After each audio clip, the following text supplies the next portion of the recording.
perfect.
Salute, and welcome back to the Black Ocean. Now swimming in the deep end with your host, the one and only Great Black Shark. What's going on, ladies and gentlemen? I hope everyone is doing well. Oh yes, tonight this broadcast has been long overdue. Oh yes, because see, from time to time, these white adjacent tethers, the buffer class groups. I don't need to name them, because we're going to get into all of them here tonight. See, this whole black on black crime, this, that, and the third. Okay, see, a lot of other brothers and sisters will address them, but you know me. When I decide to take something to task, I really take the kid gloves off, and that's exactly what we're going to do here tonight. Let me tell you something, ladies and gentlemen, you're going to get a hell of an edification over here tonight on a lot of the crime that the white adjacent tether class has left behind in their homelands that they fled. Oh, you're going to learn some things you've never seen anybody bring to light over here tonight. See, I try to let them make it. I try to stay focused on foundational Black American freedom business. But when they keep coming over here talking about what we shouldn't get, what we shouldn't have, and just being totally disrespectful, let me tell you something. Myself and others, we're not putting up with any disrespect from people that had to flee their homeland and had to come over here off the blood, sweat, and tears of our ancestors that made a way for them. I'm not putting up with it. You're going to either show respect or you're going to get checked. It's as simple as that. Now, you can pick which one you want. Doesn't matter with me. But just know we're prepared to either give you respect or give you the proper checking with a history lesson and present day facts. And that's exactly what we're going to do over here tonight, ladies and gentlemen. So before we get into our discourse, as you all know, or most of you should know if you in New Black Media Spaces, it is New Black Media Appreciation Month. Yes, it is. Yes, it is. Yes, it is indeed. And one of the things I'm going to start doing while New Black Media Appreciation Month is going on, I'm going to start trying to introduce a lot of you to some of the other voices of New Black Media that you might not be as aware of. Okay, because listen, let me tell you something. This task right here, when you act as media for your people, giving them accurate information, whether it's about past, present, or helping them use the present day situation with accurate information to predict the future, it can be a tough task. Okay, it can. But those of us that have these platforms, let me tell you something. I think I can speak for all of them, whether their platforms are large or small, when I say we're in this for the long haul. There is no quit to this job, okay? But for the pride and the sacrifices that our ancestors made, we've got work to do, and we just going to keep going until the mission is accomplished. That's just the way it is. I know I am, and I'm pretty sure that those of my colleagues in New Black Media feel the same way, okay? So one of the things I'm going to do here Back to business, let me go ahead and greet you all because I got some good news I want to share with you all, especially if you have black children that you're looking for a gift for, okay? And it's from one of the members of New Black Media. But before I get to that, let me scroll up and greet my esteemed guests joining us over here. I can see everyone. Oh, let me make sure I got that pulled up. All right, here. All right, here we go. All right, I see V Moss in the building. What's going on, good sister? I see Tony joining us. Netta J in the house. Let's see Patricia Jenkins, the librarian, is with us. Jaleel Peterson, Seven Scales is in here. Sidonian Snow is in here. Kevin Josie Jr., I think I got that right. Let's see Jesse Paris, a.k.a. Shay and Crewman, is joining us. Okay, let me scroll on down. Dad Miller TV. My good brother Project Leroy is in the building. Keith Prince is joining us. Charles Gibson is in here. I see Hot One in the building. I see BG in here. Blue J 3000. I see Ben U Gord G in here. I think I got that right, brother. I'm going to call you Ben U, okay?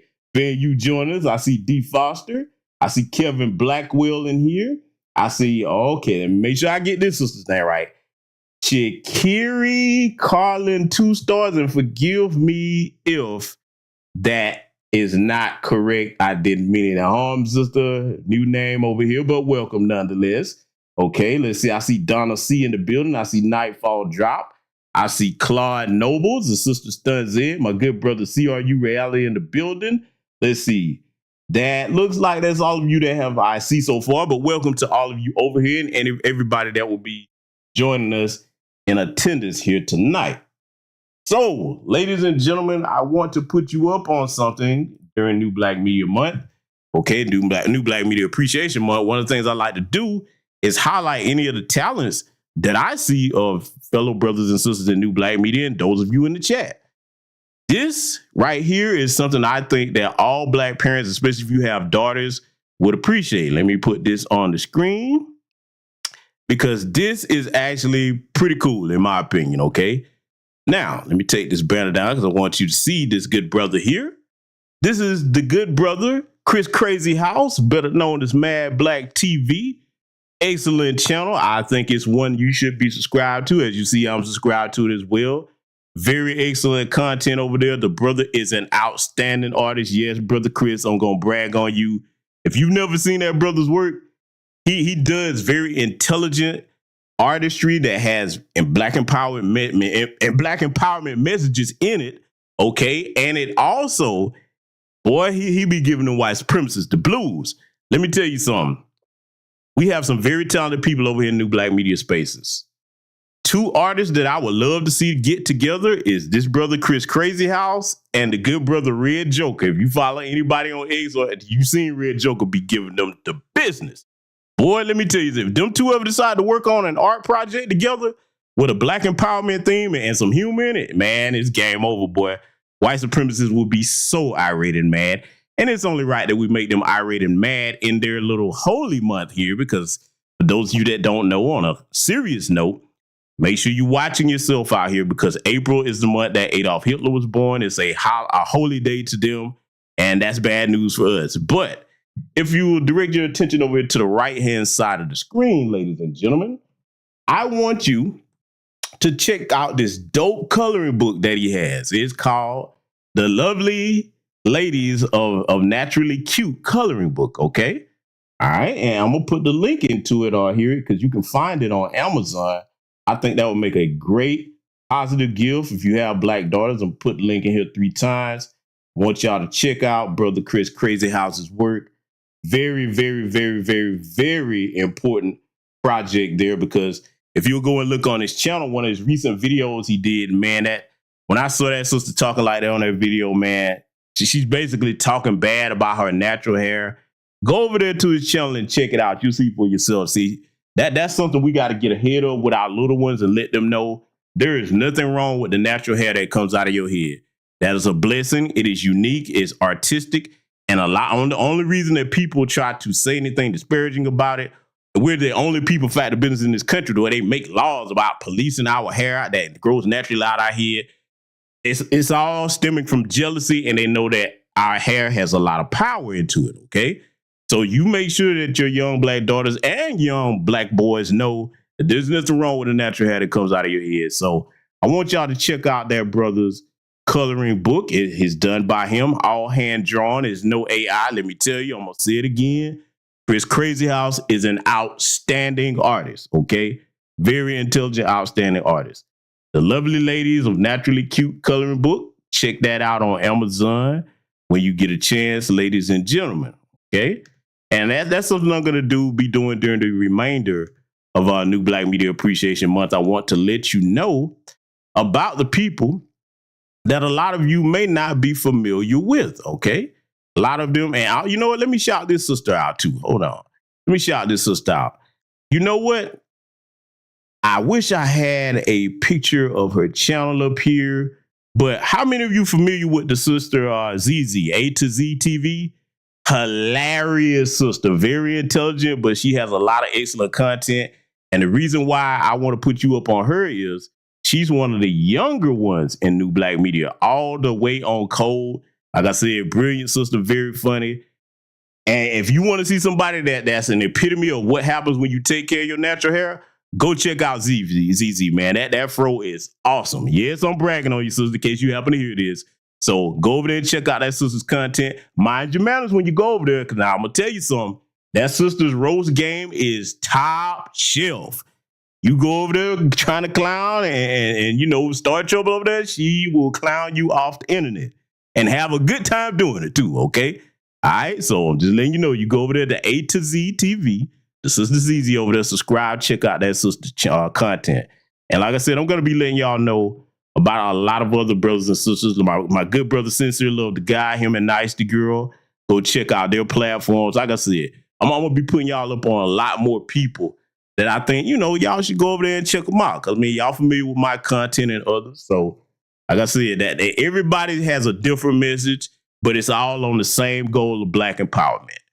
So, with that said, ladies and gentlemen, like I said, we're going to be giving these tethers, the white adjacent tethers, a history lesson about where they fled from and all the crime that they left behind. So let me ask this question, okay? Let me ask this question. Can everyone hear me loud and clear in the chat room? Because let me tell you something. A lot of y'all be like, man, they always mess with your channel. I always mess with your channel. Well, you see the type of content I have over here. I educate my people. Yeah, they're not going to like this one tonight. Oh, boy, they're going to be flaming hot, man. Because we all of them finna catch some strays tonight, okay? The white adjacent, because see, that's another thing. Let me clear this up before we go here. A lot of them, okay, cool. Y'all can hear me loud and clear. I like that. That's what I'm talking about. Because I want y'all to get this information. A lot of them, a lot of the normal to the class that wears the uniform of our skin, they say, y'all only go after Black immigrants. I'm like, nah, who told you that? We give the business to everybody that disrespect Foundation of Black American Freedmen. Oh, all of y'all can get it. Okay, it's zero tolerance. So I don't know where y'all got that from. Oh no, and this broadcast here is gonna be proof of it tonight. Let me tell you something. Well, you know what? Y'all gonna see who finna get this work over here. But before we go there, let me show you this. Okay, we got to put something on the screen here. All right, this right here. What we're going to review, we're going to show them when they're always talking about Black on Black crime. We're going to show them exactly why it appears like we commit more crime than other people, which we do not. We all know that the white supremacists are giving slaps on the wrist if they're ever prosecuted at all. They have to damn near go on whole mass murdering sprees before they're ever arrested or prosecuted or whatever. With us, they criminalize everything we damn do. Walking while Black, breathing while Black, drinking while Black, eating while Black, whatever we doing while Black, it can be criminalized, okay? So this right here, this is proof of this because, see, again, this is going to be an example of why I always tell you to make sure that the interior of your car is a surveillance system, okay? Make sure you got cameras with audio and everything because this is going to piss y'all off, but some of you, unfortunately, might have dealt with this particular scenario. And I'm going to let this play, and I'm also going to point out what's wrong in this scenario that this brother could have avoided. But you know what? I'll tell you what, we're going to go ahead and get straight into it, and I'm going to save my commentary after it plays. I'm just going to let y'all watch. I ain't going to take a break in between or nothing. Let's get started. Meet Calvin Riley. He's being stopped by the Tallahassee Police Department on South Monroe. Hello, sir. I'm Officer Oliver with Tallahassee Police Department. Do you have She'll your plant driver's evidence license of an empty liquor bottle in Riley's car before arresting him for an alleged DUI. Riley's license is suspended, and officers decide to arrest Riley on a first offense for his suspended license. Would you be willing to do some voluntary field sobriety exercises? Not really. Okay. Here, go ahead and step out of the vehicle for us. They didn't tell him the consequences of refusing that voluntary test. Just go ahead and face the corner of the car for us. Your license is After suspended, detaining so Riley, we're gonna they ask him if he smoked any marijuana. Mr. Riley, I got a quick question for you. No problem. So I smelled marijuana in your vehicle. Did you recently smell? No. Once he's arrested for driving with a suspended license, they can search his car. Officer Oliver leaves the car, does a 360, and then goes back in the car, retrieving a sealed liquor bottle and pours it out. That was the sound of the seal on the liquor bottle breaking. Here's another angle. While Officer Muth questions Riley about marijuana Did again, somebody else smoke in your car earlier? Oliver tosses the empty bottle into the passenger seat. They don't find any marijuana in the car. Here's Officer Oliver implying to Officer Muth that the empty bottle was likely what was in a cup in Riley's center console. Cover where like the knee would sit, there's an opening, and he had it like tucked. Okay. And then the whatever he had in his cup also stuck. Then Officer Muth tells a senior officer that they found open alcohol in the car, That's in both a about what bottle happened and a the cup. first Did y'all time. search the car? Yeah. Okay, nothing in there? No. Well, okay, so he had a bunch of alcohol stashed in there, but Nothing open or anything? yeah, open. Oh, okay. Yeah. Yeah, in his like Tervis in the center console, he had a mixed drink, and then under his knee, he had a like little bottle of vodka tucked away. When officers group to discuss the case, they all ask each other if their body cameras are off. Still alive. Any evidence of that? Marijuana. Yeah. Are you still on? The video ends at this point. Riley's arrest report states, quote, "A search of Riley's vehicle yielded a small bottle of vodka that was opened in a pocket in the driver's seat cover." Riley's case begins on Friday, April 5th, in the Leon County Courthouse in Tallahassee.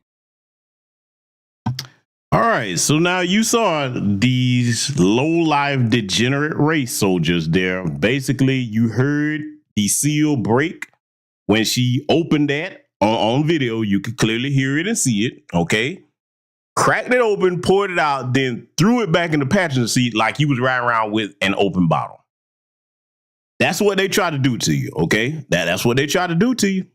Now, all that footage was from their body cams, but see, this is why I keep telling y'all, make sure you got surveillance on the interior of your cars. It doesn't cost that much to do it. Some of your cars come with it, but if they don't, that's something you need to invest in money on, not only in your cars, but also on the exterior of your homes, so that you can have a 360 field of vision around your house on a camera system, okay? Because you never know when they may try to come to your house and plant something. But I would be remiss if I didn't point out a couple of things that the brother could have done, because, you know, I always tell you all, in a system of white supremacy, when you know that these folks are out to get us 24/7 because we stay on their minds, you don't go riding around with a suspended license. Y'all better stop doing that. And then if you're going to have you some alcohol, make sure the seal isn't broken on it, because his seal wasn't broken. Let's be clear. She did that shit. But he should have had that shit in the back seat or in a container somewhere like she couldn't even see it. He had it like right near the in the seat there down there. And see, you know, I don't know what the reason his license was suspended was. I don't know if the brother had a drinking problem or not. But let me say this to the family.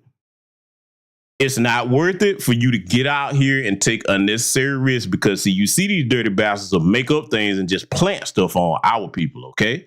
So I just wanted to make sure that I went over that and showed you that as an example of how we're criminalizing how these dirty race soldiers will lie on our people, okay? At the same time, you don't want to give them any more ammunition than they already have, because they're going to just make up things any damn way, okay?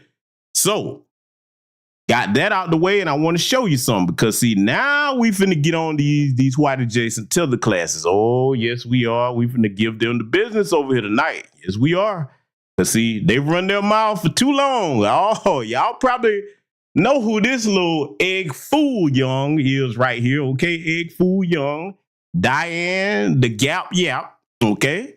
Yeah, you know what I'm saying? Yeah, back on back crime, okay? Yeah, we finna get on you. Oh, yes, Diane, we finna show you something over here tonight that's gonna remind you and your people and a lot of others. She ain't the only one. We gonna circle the block on Vivek Ramaswamy and his folks, Dinesh D'Souza. Oh, we got them all. Any anti-black tacos, okay? The Latinos, we gonna get you too. You gonna get that work over here tonight. I'm gonna give y'all a heavy education on a lot of the crime that's going on where they come from. That's right, Kevin Hosey Jr., egg fool young. That's what she is, okay? Yes, okay. A cat murdering. Yeah, I a bat soup sucking. Listen, man. Let me get off of that, because see, I'll be over here roasting old Yap Gap all night long. Have y'all seen this woman's teeth before I get started? Because I said I wasn't going to let it go, but I got to get this off. Have y'all seen this woman's teeth? This heifer, I believe she's a piranha with a damn wig on. Boy, I believe this heifer could bite through steel. So if you ever run up on her, man, be careful. Don't get one of them range of them damn jacked up teeth. This heifer got circus teeth in her mouth. They do all kinds of acrobatic tricks. Little monster mouth heifer. You remember the little monster on that old school movie Basket Case? And if you never seen that, look that shit up. The old school movie Basket Case. She looked just like that damn monster on there. I'm telling you, boy. Yeah, but anyway, let me stop. Let me leave it alone. You finna get this work, though, Diane. All of you. You ain't by yourself, though. You finna get this work because, see, ladies and gentlemen, I want you to get your pens and pads out. We gonna take a look at some of these international gangs. Oh, yes, we are. You gonna find out some things you never knew here about their homelands. I'm telling you to take notes, because the minute that they start talking about brack on brack crime, oh, okay, yeah, you be like, oh yeah, brack on brack crime? Well, what about this over here in your homeland? So yeah, just letting y'all know, we finna go ahead and get into this. Prepare to take notes. I'll be stopping it to give commentary as need be.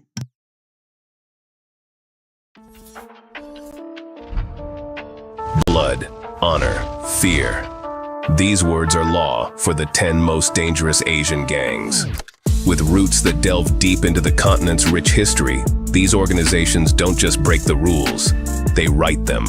Join us as we unravel the dark mysteries and chilling realities of the 10 most dangerous Asian gangs. Number 10. Red WA, Thailand. In the thick woods of the Golden Triangle, where Thailand, Myanmar, and Laos meet, there's a group called the Red Wa Gang. They're famous for dealing in opium. These folks started as rebels, but have become big-time drug dealers. This area is tricky because it's not really under any country's full control, which helps the Red Way carry out their shady business without getting caught. They've gone from being just a militant group to one of the most feared drug gangs in Asia, which shows. Salute to the good brother Rashawn for the cash app. And let me interject this fact, because a lot of you, if you're not very well traveled and haven't been to like Asia or other places, which I have, let me tell you something about Thailand. You get caught with any of that heroin or any type of hard dope over there, it's the death penalty, okay? So I'm just letting you know the risk that they're taking over here running this gang, okay? And look, I want y'all to listen to not only what they're responsible for, but all the rest of them, because see, when it comes to these Asian gangs, besides, down there at that southern border with everything coming up through there, who you think be bringing all that dope and weapons over here? Who you think I got access to all these different ships and got little deals with people back home in their country to bring all this stuff over here? It's not black folks. Oh yeah, Diane, you piranha mouth, yap. You finna get this work over here tonight, little piranha mouth heifer. Let's let it continue. How easily they can change their strategies and become threats. They control a lot of the opium business in this area, using scare tactics, violence, and the complicated political situation of the region to keep their drug operations going. Sadly, they leave a lot of harm and destruction behind them. Number 9. Preman, Indonesia. In Indonesia, there's a different type of scary group called the Preman. The name Preman comes from the word freeman, and these guys are a mix of street gangs and sort of political enforcers. They're not like other criminal groups with complex plans. Instead, they're frightening because they're wild and unpredictable on the streets. The Preman are known for their harsh tactics, forcing people to pay them money, running extortion schemes, and acting like hired tough guys during times of politics. They're a wild card in the way Indonesia works socially and politically. They're not afraid to get violent in public, which brings a level of chaos to their actions, making them a problem for stability in Indonesia, which is the biggest economy in Southeast Asia. Number 8. Bahala na Gang, Philippines. The Bahala na Gang in the Philippines is a whole different story. Their name means come what may, which really captures their carefree and daring attitude. They came into existence after World War II, and they're not just your average street criminals. With their distinct tattoos and bonds formed in prison, they represent a kind of tough survival spirit in a place where life can be really unfair. These guys are involved in all sorts of crimes, from dealing drugs to taking people out for money, and their power isn't just locked up behind bars. They're a big deal on the streets too. What makes them even more notorious is the way they don't shy away from brutal violence and how they're all in, no matter what, when it comes to their gang. This all adds up to them being a significant and scary part of the criminal scene in the Philippines. Number 7. Kaekangpai, South Korea. South Korea is known for its shiny, modern tech scene and pop culture. But beneath that, there's a darker side, partly because of criminal groups known as the Kaekangpai. Unlike the Yakuza in Japan, these gangs don't have formal rituals, but they're still a big part of South Korean life. They're involved in all sorts of illegal stuff, from sneaking their way into the entertainment business to running major, illegal gambling operations. What makes them so dangerous isn't just their violent behavior, but the way they've managed to creep into normal, everyday business and society. Because the Kangpai are so good at blending criminal activity with legitimate business, they're a sneaky and serious problem. They're a real challenge for the police and a threat to the safety and security of South Korea. I want to take a minute to pause it right here on that Kaekangpai gang, South Korean gang. There's a little anti-black racist Asian heifer named Yeonmi Park, okay? Y'all probably have heard of this heifer. Oh, boy, just like Diane Yap, okay, the piranha mouth, a little evil supervillain looking heifer. She's always running around talking about black on black crime, black on black crime. I'm like, yeah, okay, well, let's talk about your people's crime. See, let me tell you something, family. I'm doing this tonight to show you, those of you that don't really travel like that, what these people had to flee from. And see, here's the other thing that a lot of them, like Diane Yap and Yeonmi Park and the rest of them, they don't want to talk about. And y'all have seen it. I can't show it here on YouTube, but you know Vivek Ramaswamy and Dinesh D'Souza can't talk about anything in their country as regards to how their women are treated. And in Diane Yap's, where she comes from, and Yeonmi Park, where she came from, North Korea of all places, boy, it had the nerve to come over here to my country, okay? And when we made a way for you to come over here and be ungrateful after you escaped that hell, now, you know, we need to put your ass right back over to Kim Jong-un. You better be glad I ain't cool with him. I tell him where to come find you at. You know, I'm trying to tell you. But see, listen, man, I'm showing you this so that you have an accurate depiction of what's going on in these people's country right now. This isn't some old stuff that I'm showing you. Oh, no. Every one of these games that you're going to learn about over here tonight is active right now in 2024. Let's let it continue. Number 6. Söylemez Gang, Turkey. Turkey has a special spot in the world where the East meets the West, and this is reflected in the actions of a crime group known as the Söylemez Gang. This gang is known for being involved in all sorts of serious crimes, from murder and robbery to organized crime rackets. While they're mainly active in Turkey, there are hints that they have ties in other parts of Eurasia too. What makes this gang especially concerning isn't just the crimes they commit, it's their rumored links with some corrupt officials. These connections suggest that their influence goes beyond common street crimes, reaching into the higher levels of power and society. This relationship with corrupt power players means they're not just a regular criminal gang. They're a group with the potential to manipulate systems and create bigger problems, making them a serious threat in Turkey, and possibly beyond. Number 5. Gang 04, Malaysia. Gang 04 in Malaysia, which grew from the well-known 004 triad, is both mysterious and extremely violent. Members often have tattoos of numbers, showing their deep commitment group intent initiation ceremonies, and absolute loyalty. This gang is known for some pretty heavy criminal activities. They extort money, deal in drugs, and are even hired for assassinations. One of the scariest things about Gang 04 is the way they mark their victims and territories without drawing attention. Sort of like silent but deadly shadows. Their criminal actions have a far-reaching impact, affecting more than just the people and areas they target directly. Number 4. D Company, India.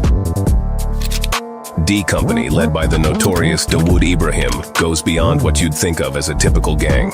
It's a complex criminal network with its roots in Mumbai, India's bustling metropolis, but its activities spread far and wide, involving everything from illegal trading to funding projects in Bollywood, India's. Yeah, Vivek Ramaswamy and Dinesh D'Souza, I'm gonna need you to explain D Company to me. See, let me tell y'all something, man. I see a lot, and I try to reserve pulling out the crates and going into these people's history like that, because in a way, it's almost like punching down. But hey, listen, man, when you want to get disrespectful over here, we finna peel back this rug on your culture and show you all the filth and degeneracy that you had to flee from. See, there's a reason why Vivek isn't over there in his homeland. He knows that even with all his money, if he was to go over here, this brother right here would tax him. Oh, yeah, you don't want to talk about that, do you, Vivek? See, I know exactly where you come from. Let me tell you something. One thing about being a very well-traveled black man, I keep telling y'all this. Travel is the best education you will ever get. I'm very familiar with all of this degeneracy that you're going to see over here. But see, Vivek and Dinesh, they got some explaining to do. So the next time that they start popping off at the mouth, mention this guy's name to him and see what he starts saying. Let's let it continue. Huge film industry. What sets D Company apart and marks its members as particularly threatening is their role in planning and carrying out terror attacks, along with their ongoing participation in violent crimes in the city. They're not just street thugs. They operate with a level of organization and a structure that's almost like a big corporation, which shows just how advanced organized crime has become in the 21st century. Their well-established network and systematic way of operating make them a significant and sophisticated threat, not just in India, but potentially on an international scale. Number 3. Bamboo Union, Taiwan. The Bamboo Union Gang, hailing from Taiwan, raises the bar for what organized crime can look like. Recognizable by their dragon tattoos, this gang respects old traditions, but is also unapologetically harsh and brutal. Their criminal reach is broad, involving everything from trafficking people to smuggling drugs across borders. What really makes the Bamboo Union stand out is how they've built strategic relationships with other criminal groups all over the world. They're not just a problem for Taiwan. Their connections and activities position them as a major player on the global crime scene. These international ties, combined with their range of criminal activities, mean the Bamboo Union isn't just a local concern. They're a powerful and dangerous group with the ability to operate and cause harm on a global scale. Let me point out something that the narrator isn't going to mention about this particular gang in Taiwan. Now, if you know anything about Taiwan, you know that that is the place that is responsible for most of the semiconductor production on the planet. Okay, if you know how important semiconductors are to any type of advanced technology or computers, then you understand how lucrative a business that can be. Let me tell you something. They have their hands in that legitimately. Oh, these jokers here have big money. Let me tell you something. There's no such thing as a black American gang nowhere over here in this country that's on the level of criminality that you're going to see here tonight. They got all these little tiny little bitty gangs over here beat by a long shot because they function on an international level. Okay. So, yeah, I just want to point that part out that the narrator is not going to mention. After the night, all of them going to have some planning to do because, see, once it gets to wrapping up and showing you all of this, I'm going to thread a needle here that's going to be very concerning. And I'm going to put my people up on game because Black America is my primary concern. Let's let it continue. Number 2. Triads, China. China's triads are an old-school criminal group with a modern twist. They've been around for ages and are now an international network, known for their complex ceremonies, promises of loyalty, and the use of intimidating dragon symbols. The triads exist in a space where it's hard to separate legend from the truth. Their criminal actions vary widely. They're into things like blackmail, trafficking people, and making fake goods. But what makes the triads especially dangerous is how deeply they've embedded themselves in Chinese communities worldwide. They keep a mix of fear and respect among these communities, which keeps their power strong both inside and outside China. This deep connection with global Chinese communities means the triads aren't just a local problem. They're a far-reaching organization that uses a combination of community ties, tradition, and criminal activities to maintain influence and power on an international level, reflecting the complex and hidden nature of modern organized crime. Number 1. Yakuza, Japan. The Yakuza, Japan's famous crime syndicates, are often seen as the ultimate example of the dangerous yet intriguing world of organized crime. Their history is rich and complex, almost like something out of an old-time story of knights and samurais. And they're known for their strict rules and highly organized structure, almost like a traditional company. The crimes they're involved in cover a wide range, from running illegal gambling spots to intimidating and extorting businesses, and they do it all with a unique style. Think full-body tattoos and the notorious ritual of cutting off finger joints as a form of penance or apology. But even though the Japanese government has been trying harder and harder to crack down on them, the Yakuza have managed to maintain a powerful hold on the country's underworld. This shows just how deeply they've woven themselves into the fabric of Japan, leaving a lasting impact on the country's darker history. Their ability to adapt and survive, all while keeping to their traditions, marks them out as an enduring and influential force in the world of organized crime. And there you have it, ladies and gentlemen. In case you didn't understand just how many dangerous Asian gangs are operating internationally, now you have an idea. That last one, the last two rather, the Chinese triad, okay, and the Japanese Yakuza. Let me tell you something. Those are the two out of all those gangs. Those are the ones with the most money and the most well-oiled system as far as organized crime is concerned.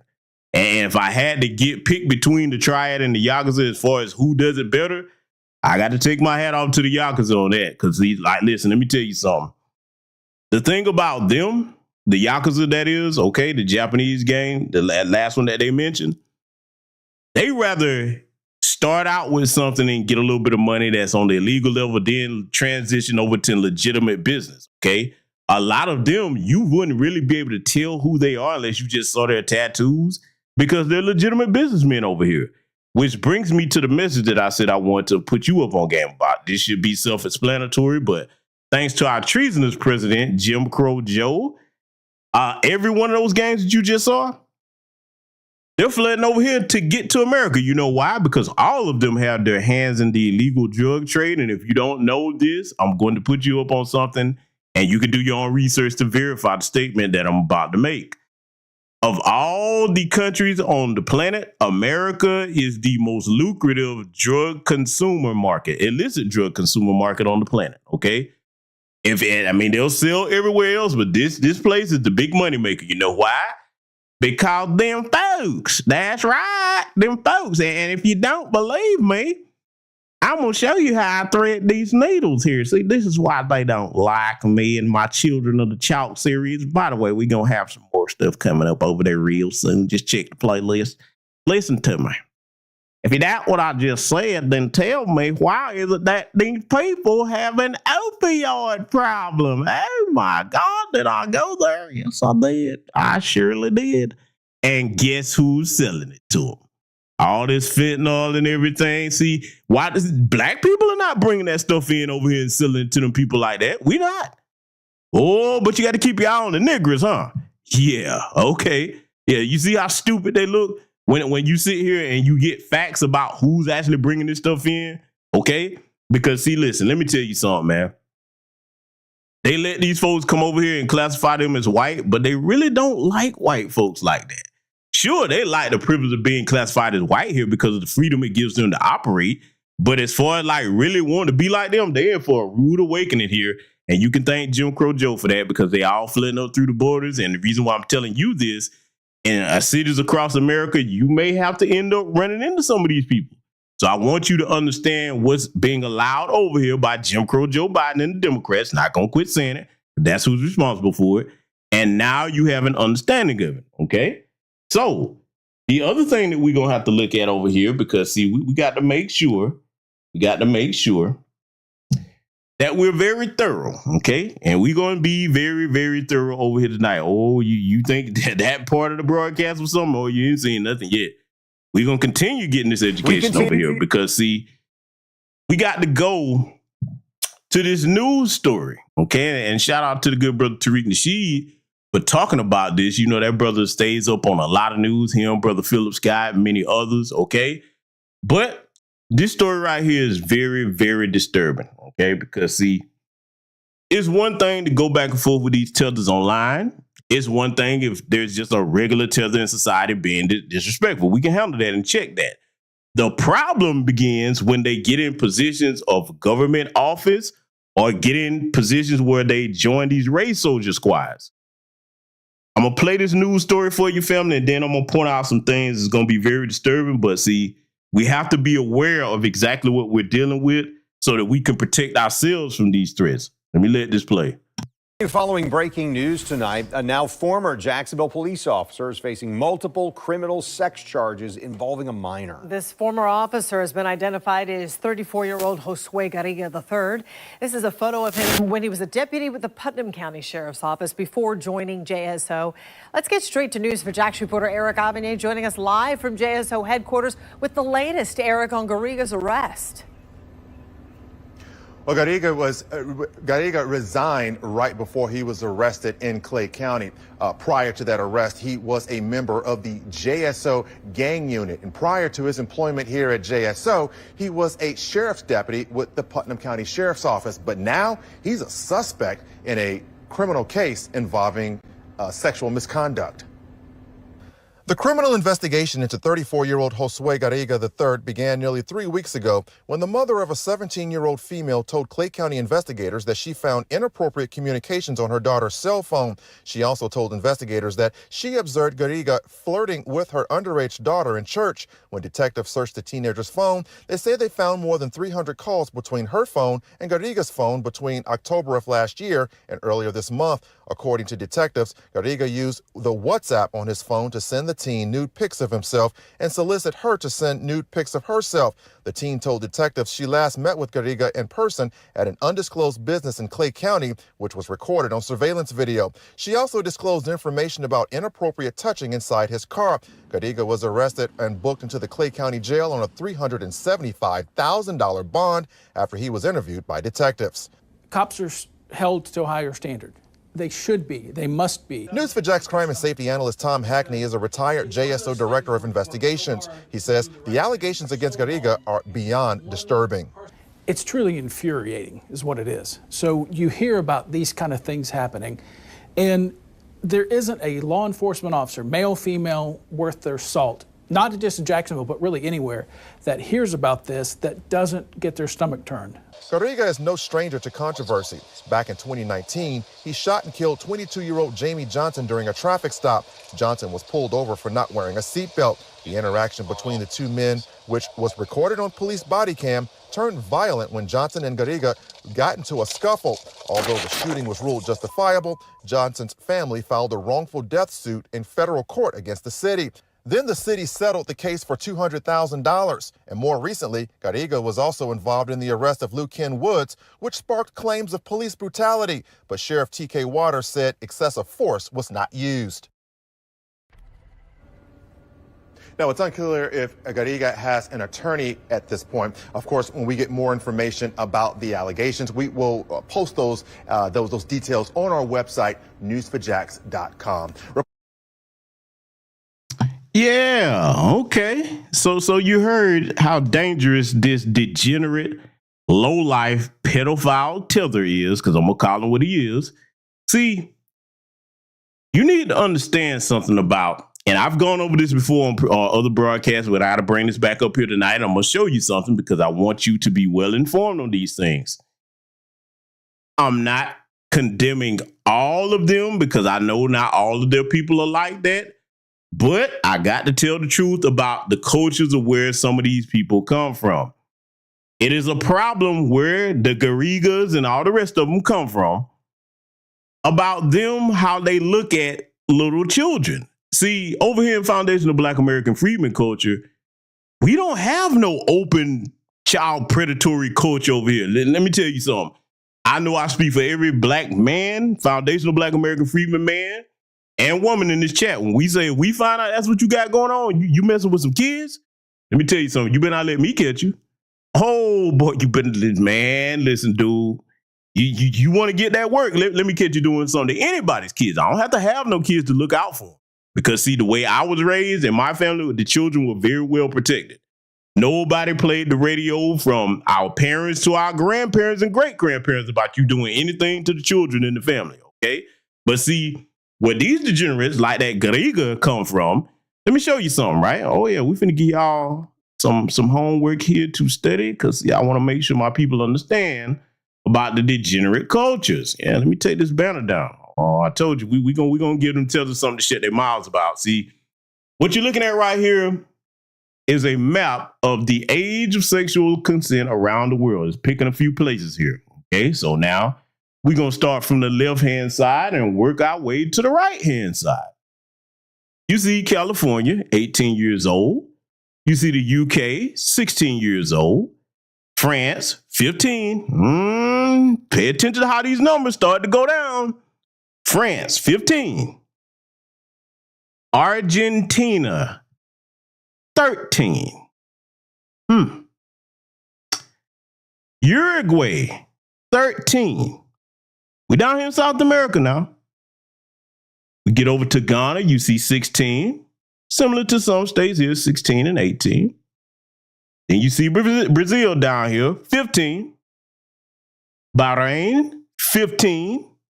Okay, we're getting into this Eastern world, and you remember what I told you about over there in the Eastern world. You see down in Australia, 16. Okay, except for Tasmania and South Australia, where it's 17. Okay. You see Japan, 13 years old. Now, let me go ahead and update this. Japan raised the age to, I think, 16 or either 18 in 2023. So Japan did change that, but for the longest, it was 13. Y'all know how I feel about that. Anything teen is still a child, even 18, 19. Nope. If you of age and you out of your 20s, you 30 plus years, you ain't got no business dealing with no teen, no kind of damn way. And I said it, and I'm going to stand by that, okay? The Philippines, 12 years old. 12 years old. Now, you probably saying, GBS, why are you showing us this? Because that degenerate Gariga, he comes from these types of cultures. I'm not done yet, though, because, see, you remember those gangs that I showed you?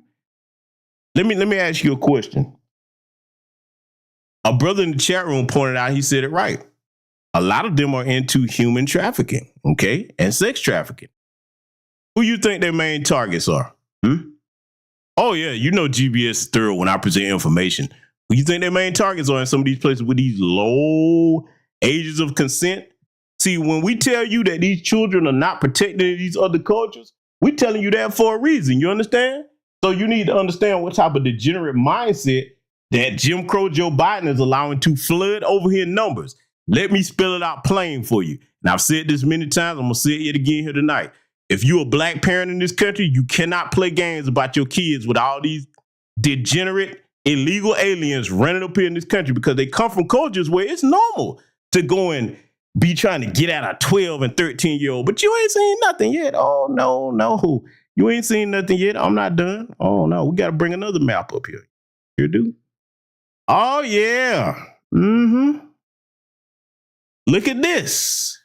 Can y'all see this okay and clearly? Because if you cannot, I want to make sure that I enhance it for you. Can everybody see this image on the screen okay? Because if it's not very clear, I will make it bigger. Let me know in the chat room if you can see this okay. Oh, yeah, I ain't seen nothing yet. Oh, you know I'm finna go there. Oh, yes, V-Bossy. Oh, I got to go there. Sister. I want to make sure that y'all know this because, I'm not trying to brag about anything. I understand a lot of y'all are not very well traveled. I've been traveling this world since I've been a child. So a lot of this stuff, see, look, let me be clear. A lot of this stuff, man, I don't really like to talk about it. But see, when I keep seeing all these different folks from some of these different black backgrounds here, this white adjacent background, I'll be like, okay, let me go ahead and pull your dirty laundry up and let people know what you really come from. Now, in Bahrain, they raised it to 21. Okay, I forgot to update that with Japan. As you saw on the previous map there, what the age was. South Korea is 20. Okay. Now, as much as I love the moves that Burkina Faso is making, I hope that one of the things that changes, okay, along with Japan, they need to raise their age of consent from 13 if they haven't already. If y'all know if they have or not, let me know. But it was 13 in Burkina Faso, Comoros 13, Niger, it was 13. They need that in Japan. They updated theirs, but that need to change, man. That's a baby. How you even fix your mind to look at a child, if either gender, boy or girl, okay, and it's 13, they babies, man. See, we don't come from a culture where that's normal. We don't, okay?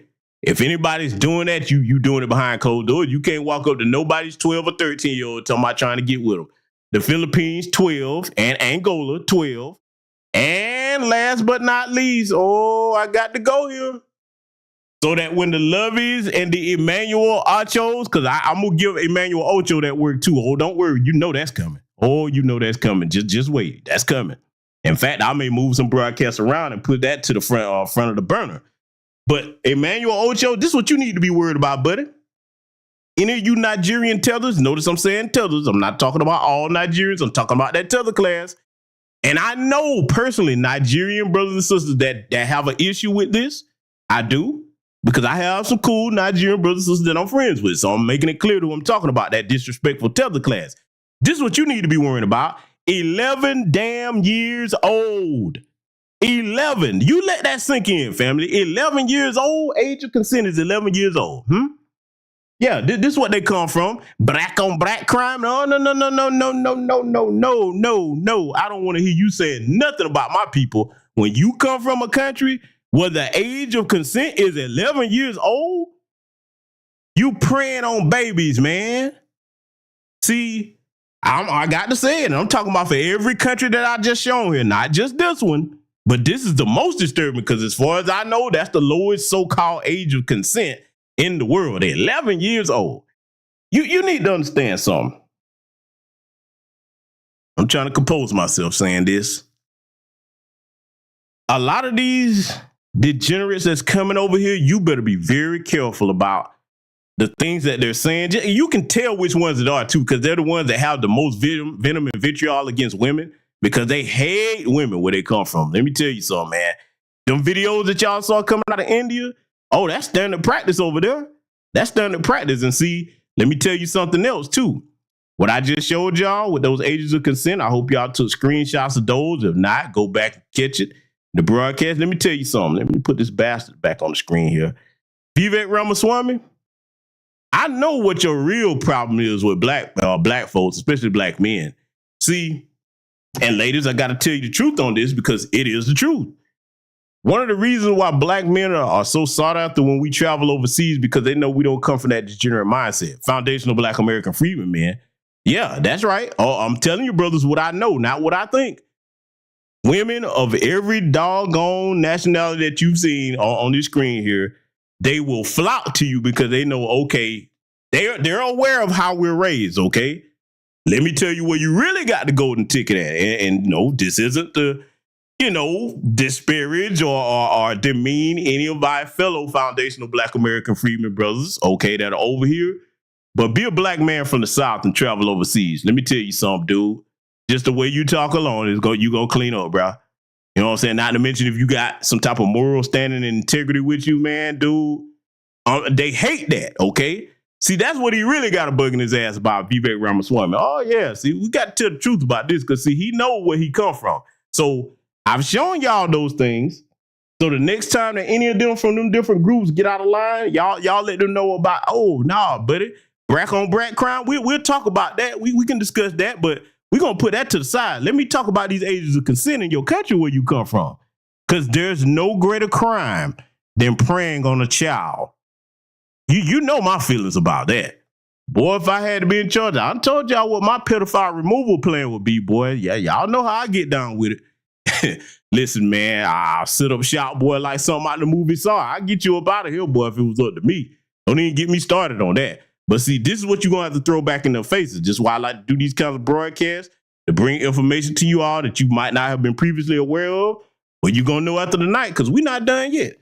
We're going to let this continue, family. We got a lot more to get to tonight. Oh, yes, we do. A lot more. What's basically happening, if you notice, there are people just sort of standing behind me, and basically they're curious onlookers. The police had pushed all these people away from the area. They had evacuated this area. It was just media. And so they're all here just celebrating. I guess there's a lot of young people. We want to speak it out. Now, in case you don't know where this is, Vivek, Dinesh D'Souza, we in your homeland. This is India. Oh, yeah, we over here in Mumbai. Yeah, you see the lady that's a reporter just trying to do her job, and I want you to see what's about to happen here, okay? Now, of course, we're not going to show this whole thing on YouTube because I can't. Now, I've seen the whole clip. It wasn't pretty. I'm going to show you how they're about to act. I want you to pay attention to this. Let it continue. Why should you people don't know?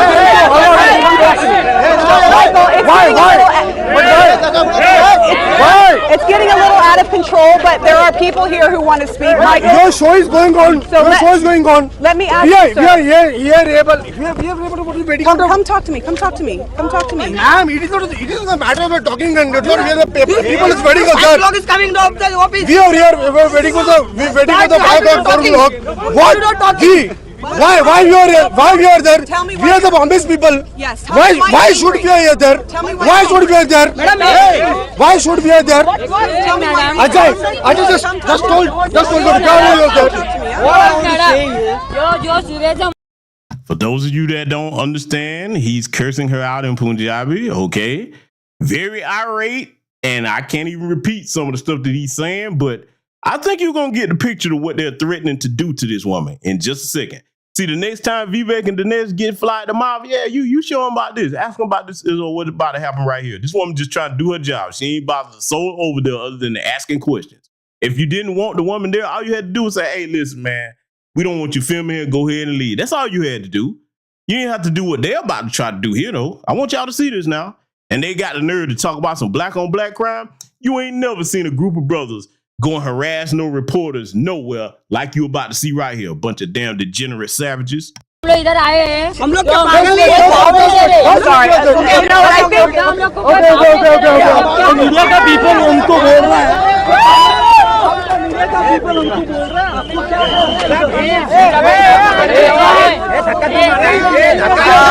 Barely. I gotta get out of here, guys. So tell me. Yes. Tell her why should we are there?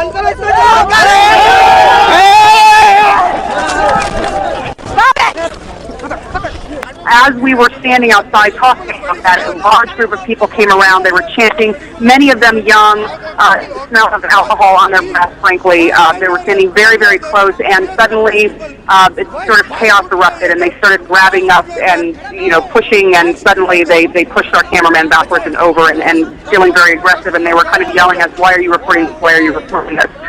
We're Mumbaikars, is what they said. So there was a certain sense of a bit of a mob mentality just for about 15 minutes.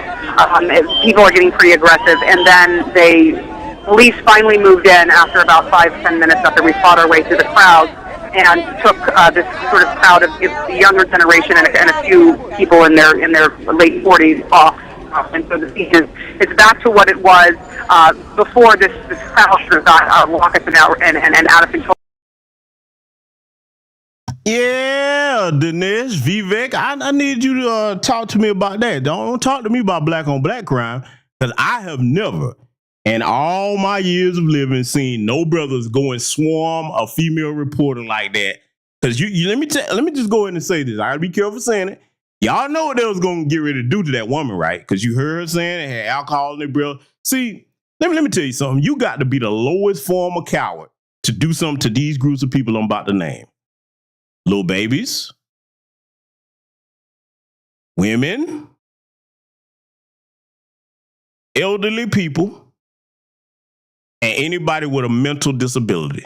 You do something to them groups of people, man, as an able-bodied person, you are the most despicable, degenerate coward on the face of God's green earth. Yes, you are. And see, as far as what you just saw right there, and a lot of other videos that y'all seen online on X, which I can't show on this platform here for obvious reasons, this is what I don't understand. Well, I do understand it, but I'm just going to say this. What sense does it make for you to target your women? The people who give birth to the future of your generations, they have such a hatred for their women. It's even worse in the United Arab Emirates. Oh, yes, it is. I know what I've seen. Yes, I do. Do you know how insane you have to be to have that much venom and vitriol for the people in your community, amongst your group, that give birth to the next generation, you all? Don't you ever, if you are a foundational Black American freedman, let now one of these low-life, cowardly, fleeing degenerates like Dinesh D'Souza or Vivek Ramaswamy ever criticize us about black-on-black crime or any damn thing, because they don't have a leg to damn stand on. Look, this is just the tip of the iceberg as far as me going in on them. I could do a whole series on what's wrong with their country. Oh, yes, I could, boy. Listen, man, y'all just don't know the half, man. But you get the picture here with what I'm showing you tonight. Oh, we're not done yet, though, ladies and gentlemen. Oh, no, we're not done.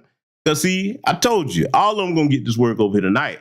All that black-on-black crime stuff, oh, you're gonna have reason to shut your mouth that this one is over tonight. Let it continue. The Telfair County Sheriff's Office seized nearly 400 kilograms of cocaine from a home outside of Lumber City, making it one of the biggest drug busts in the county's history. I sat down with Sheriff Johnny Smith, who told me this huge victory for the Sheriff's Office and the community was the result of a routine traffic stop. And Telfair County Sheriff Johnny Smith and his deputies are proving that sometimes it's the small towns that keep the biggest secrets. It's the biggest one we've ever had. We have a total.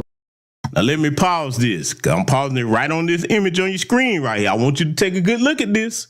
Take a good look at this image on your screen right here. All this work that you see, take a look at it. Get a good look at this. Keep in mind what the reporter said. In small towns, see, there's a saying down in the South, as far as small towns go, it's small, but it's fast, okay? That's very true. This is why I try to warn a lot of people. You hear a lot of big mouth people with platforms running their mouths about places, especially down here in Georgia, because if you don't know, Telfair County is a small county down in Georgia, and Lumber City is a town in Georgia, way southern Georgia, okay? Man, when y'all see the rest of this story, but this is why I try to warn people about, oh, man, a small town, you ain't got this going on, you ain't got that going on. Like, oh, no, you really don't understand. I can speak for Georgia. Don't come down here with that mentality. You get yourself hurt really fast, okay? Everything that you can think of that's going on in major metro areas, let me tell you something, and this is going to make sense. I want you to put your thinking caps on. It's going on to 3-4 times the degree down in smaller towns amongst them folks, okay? Don't you ever let people start talking about black on black crime, because see, I'm just gonna go ahead and put it out here, man. Them folks and the white adjacent folks, they are the biggest drug dealers down south that you have ever seen. They've got drug deals going all the way up to damn near Maine, okay? I'm talking about everything from prescription drugs to doctor shopping to illicit drugs, okay? Big money on the table. Like you see right here, what you looking at? Let me ask y'all a question. I'm going to see if anybody gets this right, because this story is old. This is from 2012, but I'm putting it in here for a reason, and you're going to see why when they tell you who are the perpetrators behind it. How much money y'all think that is? Because in case you don't know what you're looking at, let me be clear, because some people might not know what that is. Oh, those are bricks, baby. Those are kilos of cocaine that you're looking at. Yeah. How much money y'all think that is, family? Just take a guess. How much money y'all think it is? I'm just going to see if anybody get anywhere close. Go ahead and put your guesses in the chat room, because, oh, they're going to tell you. Oh, they're going to tell you. And wait till you see who's responsible for that. And let me say this. I'm going to say it here, and I'm going to say it again after the story wraps up. Thank Jim Crow Joe Biden with these floodgates now open to everything that you're about to see, because even though this happened in 2012 before he took office, just imagine what's finna happen now. I'm going to let it continue. Y'all keep guessing it and say how much work y'all think that is. Let it play. 382 kilos. That's 382 kilos of cocaine. That's how much the sheriff's office seized from this property just outside of Lumber City after a search began on Saturday afternoon. Sheriff Smith says the haul was worth a total of $13 million wholesale. That's nearly $38 million on the street. I didn't think that a small city like us would have such a great... In case y'all missed it, 13 million wholesale. This was 2012. At the time, 13 million wholesale, $38 million on the street. That number has gone up today, okay? This was 2012 when this happened. Now, you saw the location there that they caught this on a small farm, but you ain't seen nothing yet. Just wait till they show you who was responsible for it. Let it continue. Demand of what they was found. And it led to the arrest of 4 people who were apparently living in the home on Golden Isles Highway. Right now, each one is charged with trafficking in cocaine. Smith says they were led to this home after a routine traffic stop Saturday afternoon. He wouldn't go into details about what tipped his deputies off, but when they arrived, he says 2 Hispanic men ran toward the woods. They were unloading a truck at the time, truckload of tomatoes, and that's where the cocaine was. It was packed inside the boxes of tomatoes, and then later on that night we started searching through the woods and found some buried containers with more kilos in it. The owner of the property declined to go on camera, but she did tell me over the phone her current tenants moved in over 5 years ago, but she had no idea anything illegal was going on here. Not really surprised. Why is that? That's what runs the country is drugs. But Telfair County resident Chris Hughes says as a father of 2, he's relieved by the bust. I'm glad that it's off the streets, it's gone. And so is Sheriff Smith. We were all tired from unloading tomatoes and digging around in the ground. But Smith says keeping these drugs off the street was worth the work of uncovering them. The investigation has been handed over to the DEA, and Sheriff Smith anticipates more arrests may be coming. He also says the 4 already arrested may face more charges as well. Yeah, that's right. Oh, yeah. See, let me tell you something. I'm going to say it again. That saying down here is small, but it's fast. That's exactly what they mean. And you saw, yes, my good brother Project Leroy put it in the chat, the South of the Bordarians were responsible for that. Because, see, let me tell you something. To you goofy white supremacists, all right, that's always looking at the black people. These folks that come over here, like the brother Seven Scales was saying, and he seems to have experience in the boating industry, okay? He's not lying about that. These little shrimp boats, you think that's all they got going on, man. They have all kinds of bricks and guns up on them boats, man. They stay getting caught, but they get out of it because, see, I'll let you in on a little secret. When you see them catch them like that, that's just to make it look good. They get a little bit. And then when they do lock them up, they be out real quick. They be done cut deals with most of the people. Because, look, think about it.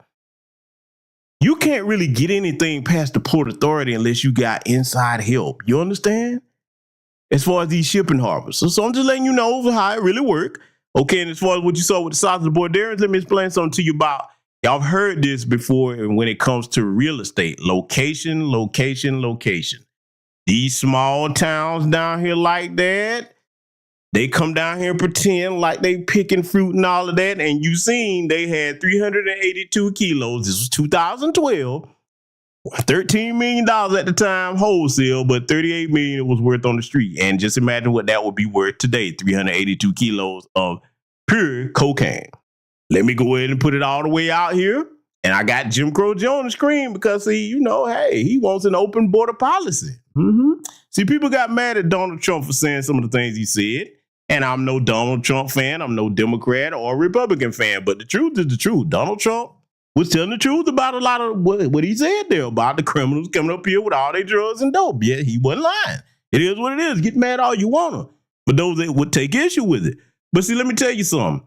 Those South of the Bordarians that you see, you better believe they had white partners because, see, down in those little small towns like that, it's completely controlled by them folks. You understand? Oh, yeah, that's right. See, listen, there's some little small towns down here you might pass through. Like, damn, this place ain't big as a dime. And then if you look around, I'm going to show you something how you can tell if there's really some money in a really small town. Just drive around one of them little places and count the number of banks it got. If it's got 6, 7, 8 banks, oh, there's big money in that town. Now, the niggers are not getting it, but that lets you know that there's a dope trade there. You understand? Because you got to have plenty of places to wash that money and make it clean. I'm just letting you know how the game go, okay? You understand? So, yeah, that's what the real deal is with that. Oh, but we're not done yet. Oh, no, we are not done yet. No, you're not, family, because, see, I done told you. We going to give these people a reminder about the crime that they're responsible from and the crime that they bring with them over here to our country. Oh, yeah, we ain't done yet by a long shot. We're going to keep on going here tonight. Yes, we are.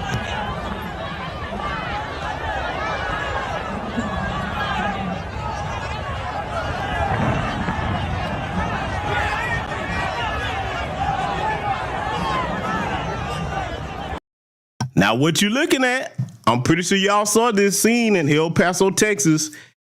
About 600, they say, so-called migrants, a.k.a. illegal aliens, rushed the National Guard. That's the National Guard that you're looking at down there that Greg Abbott deployed. Now, let me say something about that. Because, see, we all remember during the 2020 uprising and protests, they had all types of tear gas and rubber bullets for black folks. Where's all that now? This is the National Guard. You mean tell me they don't have authorization to use tear gas? And I know they do, but I'm just saying, Greg Abbott, what's up, man? Come on now. Look, let me tell you something. I'm going to go ahead and say this. If this was a group of Haitians rushing them like that, I bet they'll pull out everything. Look, let me tell y'all something about the military, man. Y'all, boy. Do you understand the types of crowd control weapons that the modern day military has? Do you know that there's devices that they can use with high-pitched sound that would damn near burst your eardrums and make you turn around? Do you understand that? Do you know that there's devices that can actually direct microwaves towards you and make your skin hot as fire to turn you around? They got shit to control the crowd, trust me. Now, some of those things, they won't deploy in these cities like that, but I would never put it past them if you're a black person. Why they not using that down here? And I'm not going to let these jokers off the hook too, because see, you know who else should be down there? You know, we got to take our country back. Where these white supremacist groups at? Oh yeah, I'm going here. When you see this, they just rushing the country, all this patriotism they talk about, where the white supremacist groups at? You would think they would be down there on the border before the National Guard saying, you ain't gonna come in here like that, boy, it's our country. I don't see them down there. Now, I'm not in Texas. I'm over here in Georgia right now. I got family in Texas. Let me ask, where my Texans at over here? Anybody from Texas in the chat room? I got a question I want to ask y'all. I want to ask a question before I let this continue. Have you heard anything about the white supremacist groups going down to the border to help secure the country? That's Texas after all. Come on now. There's plenty of them down there. The AB, where's the Aryan Brotherhood? Now, in prison, I know that they click up with the Hispanics, but we talking about on the outside, okay? Where they at? Come on now. D, she up in the building. She said she's a Texas lady down here. I'm asking the question, where the white nationalists at? Where they at? And all these places where they just flooding at? Come on, man. Hey, this time to protect the country. Why y'all ain't getting busy? Huh? Oh, yeah, you know I got to ask the question. So, Greg Abbott, I'm going to put it back to you. Where's all the stuff that you use for black people that was protesting with signs, okay? Well, where's all that stuff that they was using in this country for black people just protesting with signs? Not armed, legal citizens. You ain't using none of that at this border. Because, see, let me tell you something, man. Crowd control, let me tell you something right now. If you get some 20-millimeter grenade launchers and load them with canisters of tear gas, like CS tear gas, that nerve agent, where my military brothers and sisters at? Have any of you ever had to take that test where you was in that room and they had that CS tear gas in there? You had to, take that gas mask off and let it hit you to see how long you could stand it? That should have turned your ass around.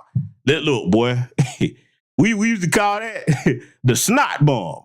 I'm going to tell you why, because, man, you get a whiff of that shit, I don't care how tough you think you are.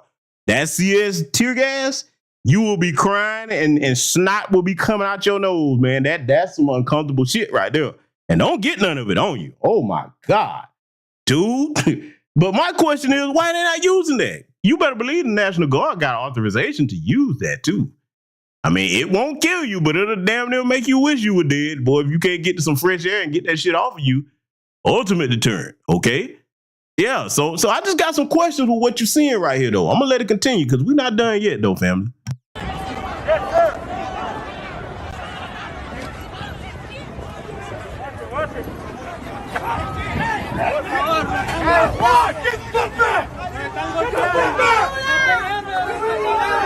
Pensado.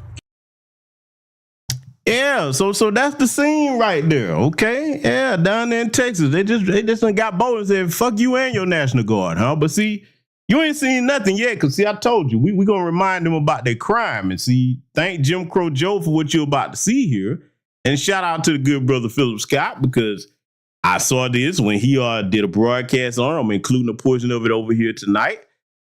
If you didn't understand what we was talking about when we was telling you about these squatter laws over here in America, well, you're about to learn now, because this little bullet head bastard that you see on the screen here, he putting his fellow illegal aliens up on the squatter laws. And if you got property that's not attended with an alarm system on it, well, little old peanut head here, he's schooling people on how to get his get property. So, you know what? I'm going to take this banner down because I want y'all to read the captions on this for those of you that don't speak his language, all right? Because I understand what he's saying, but I want y'all to be able to see this. Check this out, family. And again, courtesy of Jim Crow Joe Biden and the Democrats. That's who you have to thank for this. Let's let this play. Invadir una casa en United States. Ya que me enteré que existe una ley que dice que si una casa no está habitada, podemos expropiarla. Capichi, muchachos, aquí en United States también se aplica la de invasión de terreno. Y creo que ese será mi próximo negocio. Invadir casas abandonadas. Ya que me he buscado unos códigos con mis amigos africanos. Y me dijeron que ya llevan como 7 casas expropiadas. Y como dice el dicho, papi, hay que buscar la vuelta.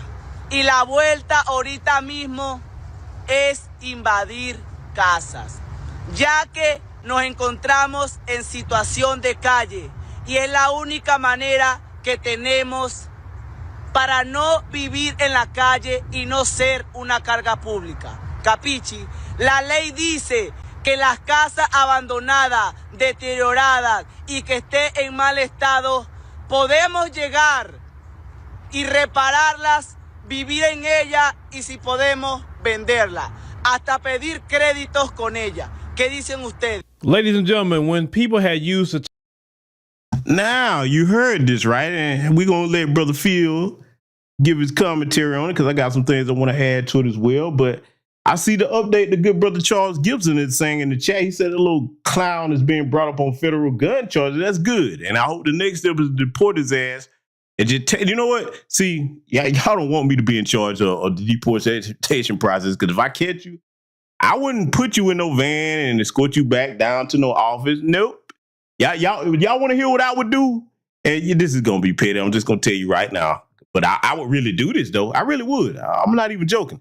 Y'all want to hear how I would deport them if it was up to me? Can I tell you, family?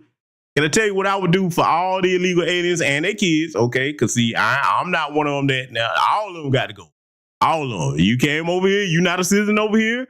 And see, this is why I say they need to get rid of that part in the 14th Amendment about you coming over here being born on the soil. You're a citizen. That needs to go. I would get rid of that.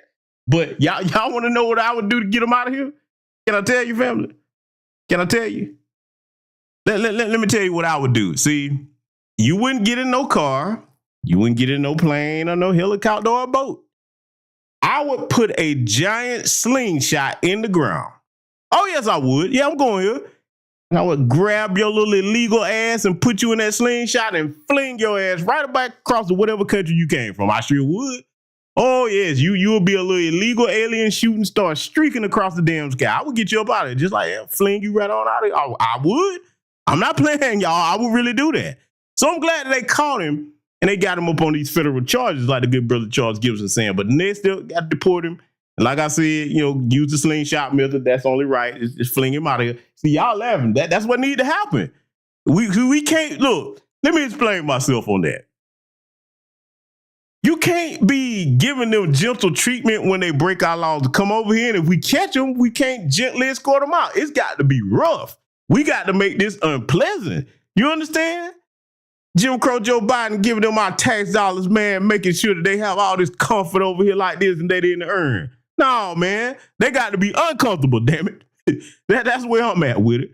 But I want y'all to listen to what the good brother Philip Scott is about to say here, okay? Because, see, again, thank Jim Crow Joe Biden and the Democrats. Y'all know I try to inject a little fun, a little humor into these more serious subject matters over here. But I want y'all to listen to what the brother Philip Scott is about to say. And again, I'm blaming Jim Crow Joe Biden and the Democrats. Term invasion, there are people in the mainstream media will say, hey, that's not right. That's xenophobic. But yet this guy is using the term invasion, invading homes. Let me tell y'all something. Even if Joe Biden is not reelected, we have a problem. We have a major, major problem in the United States of America right now that Joe Biden created. And even after he's out of the presidency, we're going to be dealing with these problems. I've said this many, many times before. You cannot have a bunch of men, especially military-age males, roaming around with no job, nothing to do, because all they're going to do is to figure out problems and to figure out how to get into trouble. That's usually how it goes. When you have that many males running around, you need to keep them busy with doing something, because if you don't keep them busy, they're going to find something.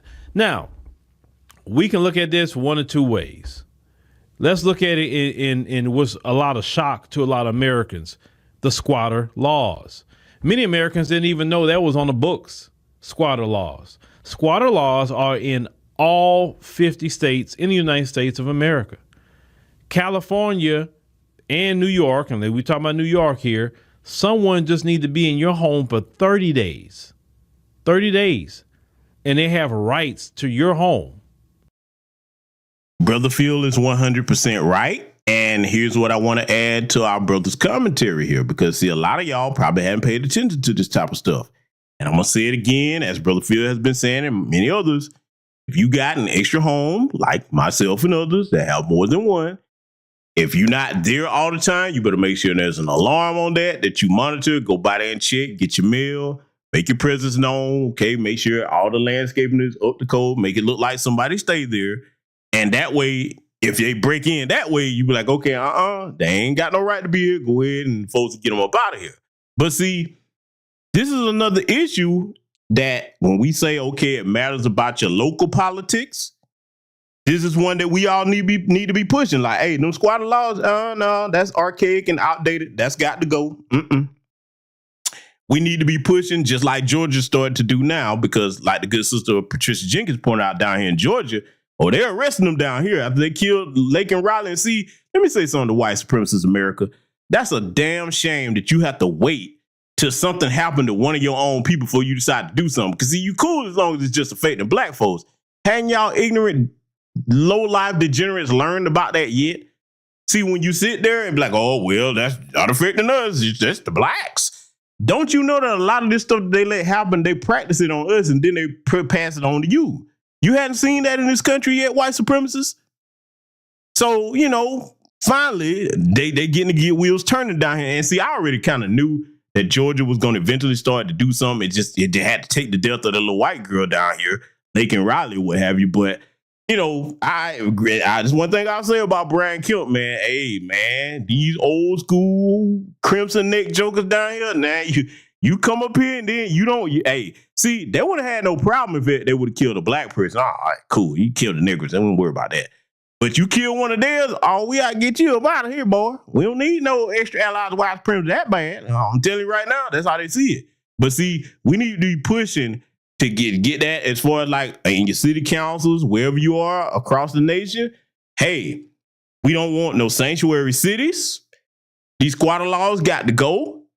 We want all 50 states to have the right to arrest and deport them, okay? And that means men, women, and children with me. I don't want none. Look, let me tell you why I'm saying that. A lot of people don't like it when I say that. Their children and their women are their responsibility.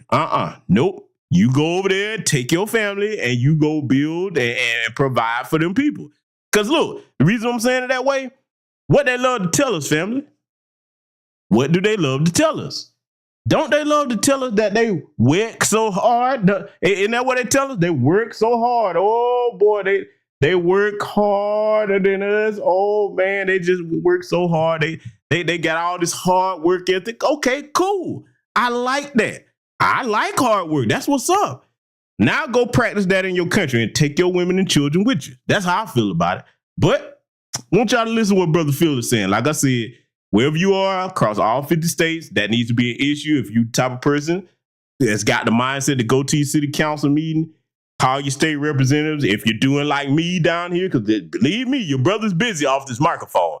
Just know I'm meeting with people and talking with people. And I'm going to do my part to let it be known that, hey, nope, this is a threat to my community. We do not support this. You don't disclose everything online, but just know that I'm working on getting some things changed down here. And put it like this, some things get moving in the right direction down here, I will have had a hand in it. We'll talk more about that at another time. But I'm going to let Brother Phil continue down here on this commentary, and I want y'all to pay attention to this now because this could affect you. So let it continue. They're not paying you rent. Do you know these people make up a fake lease? What they do, they go to the county and find out who owns the home. Once they find out who owns the home, they draw up their own lease. They forge your signature and then their signature. And then they say, hey, I got a lease here. And you're like, I didn't sign no lease with you. Now, this goes back to your politicians and your government. Most people will say, why is that even on the books anyway? Why can somebody just come and commandeer my home that I paid for? The original reason they created squatter laws so people couldn't sit on land and it couldn't be used. Basically to incentivize you to use your land, to use your home, etc. Basically forcing you to do something with it. And if you don't do nothing with it, then somebody can commandeer it. If you don't say nothing within a certain amount of time, some places like, okay, if you're in the home 3 years, you've been paying property taxes on that home up to 5 years, then you can go and take somebody home. I think that's how it is in Texas. But why can anybody do that, period?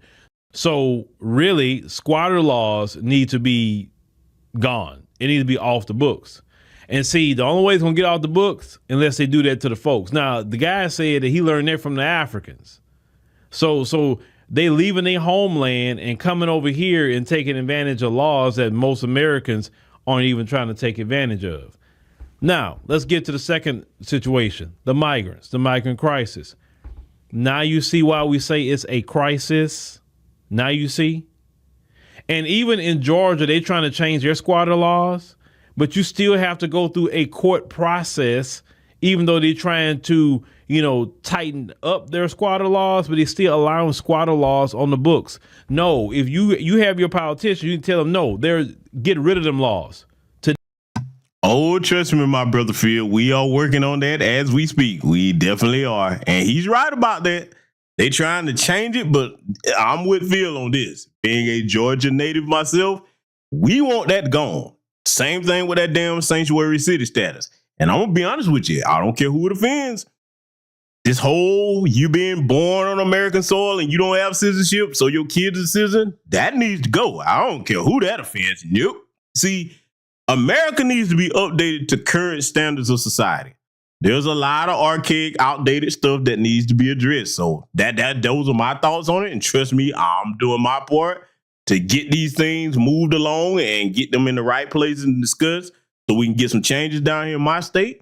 I hope most of you will be doing the same because, see, when you can see a problem, it's up to you to do what you can to solve the problem. We don't wait for other people to solve our problems. We get busy doing whatever we can. We can get anything accomplished when we're on code and we got the right mindset. So yeah, Brother Phil, trust me, man, we working on it. Let them continue. They need to go. No one should be able to just commandeer my home.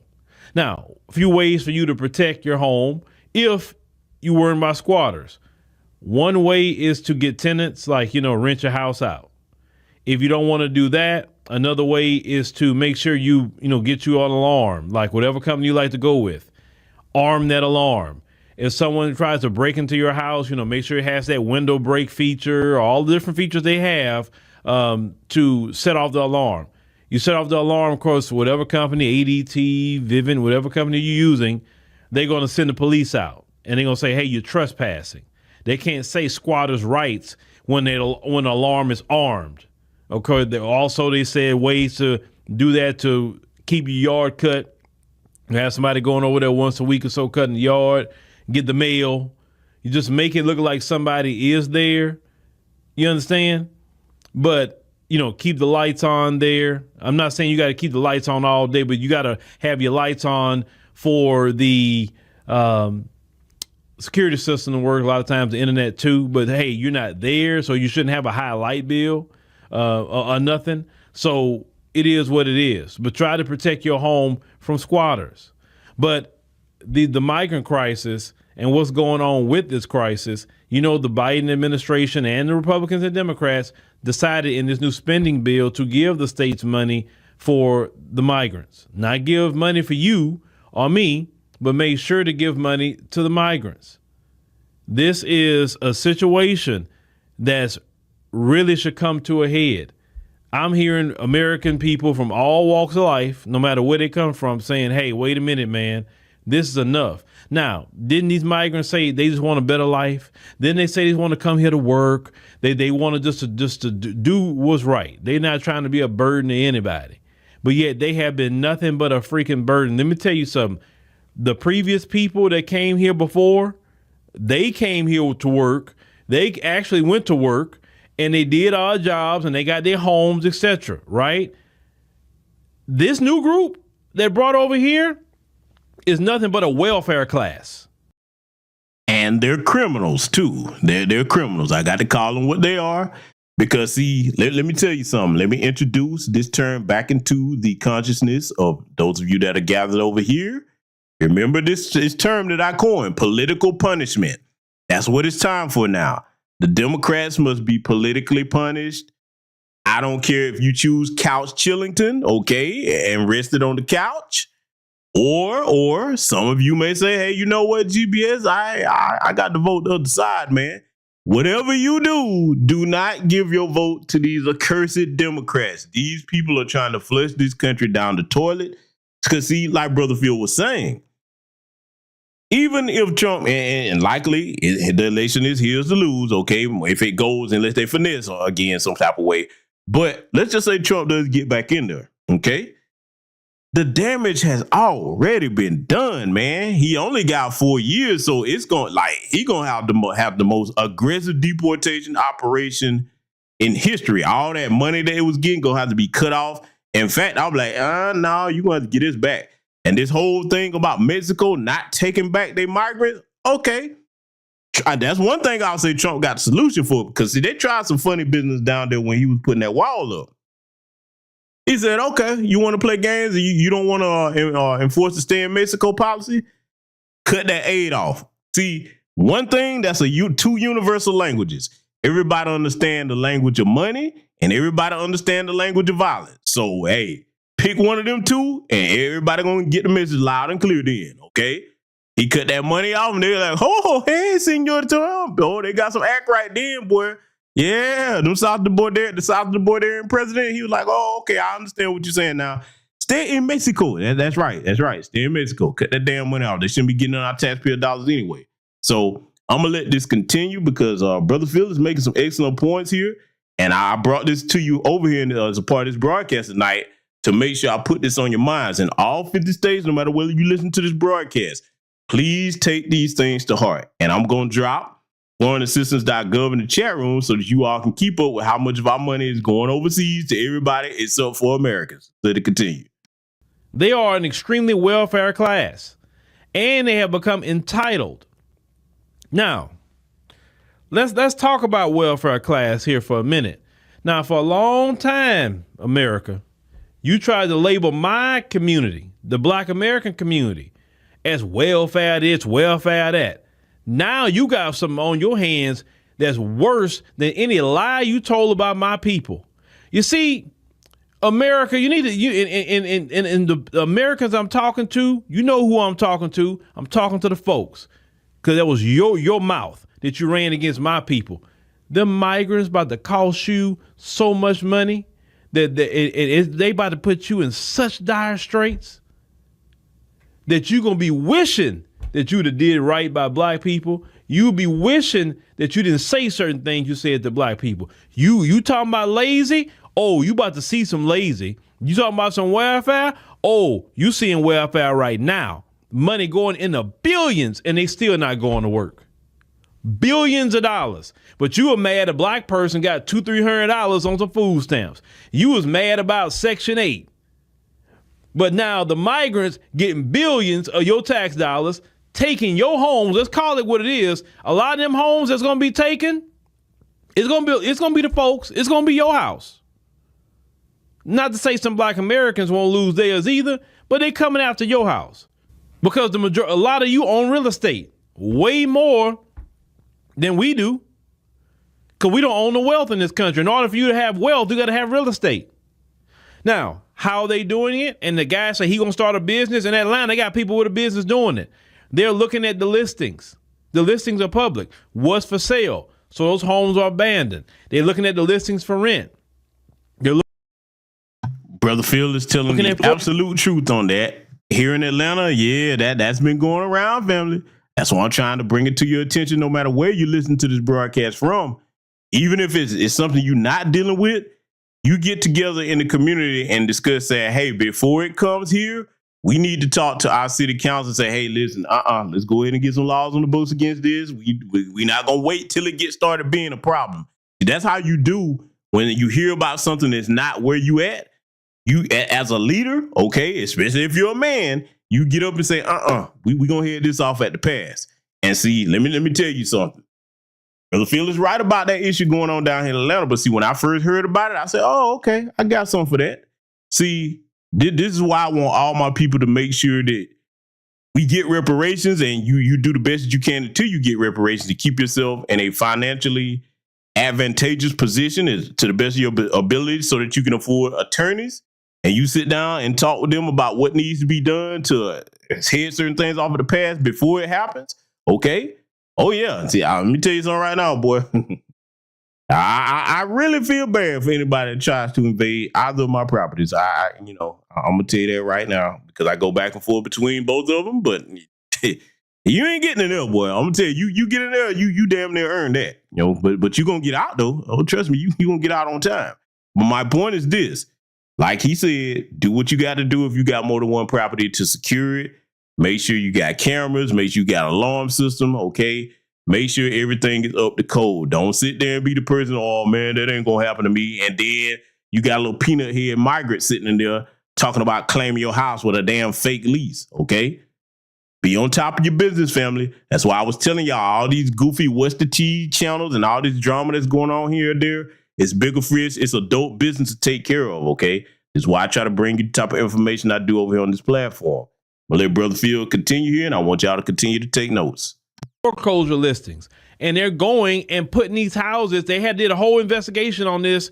They putting the house on Instagram, and then they're letting people select the house they want and pay them a little small fee, and then they give them the keys to the house and a little fake lease, and then they squatting in the house now, and the people are making a bag off of that mess now because the laws allow it.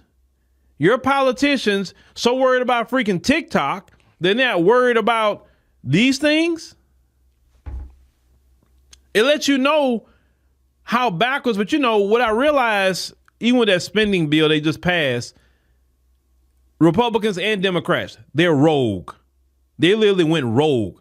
They don't do nothing the American people want them to do. They do whatever they want to do. No matter what you say as an American, they going to do what they want to do. Because now they feel it. Because, originally, the way it was supposed to work with your government, let's say like you, this district of people, you choose one guy, lady to go be your representative. Remember, they're your representative. They don't even supposed to think on their own. So they're supposed to come to you and say, hey, how should I move on these topics? Well, how should I vote on this? And the community supposed to say, vote this way, take this position, that position. They supposed to go to Washington and say, okay, I'm voting this way, I'm taking this position, that position, because that's what the people want. Phil is exactly right, and that's exactly how the system is supposed to work as far as your representatives. Basically, I'm going to simplify it even further than that. They're supposed to be robots, and we're supposed to have a remote control. That's how it's supposed to work. They're not supposed to act on their own accord. And see, white America, you better pay attention to this too, because I know you're over here listening with your nosy asses. Let me tell you something. Unfortunately, in both political parties that are the Republican and Democratic Party, they've become accustomed to acting as if they're monarchs instead of servants and representatives of the people. Like Phil said, they're supposed to act on what we tell them to do, not whatever they want. That must change coming forward in the new era here if America is to ever get its act together.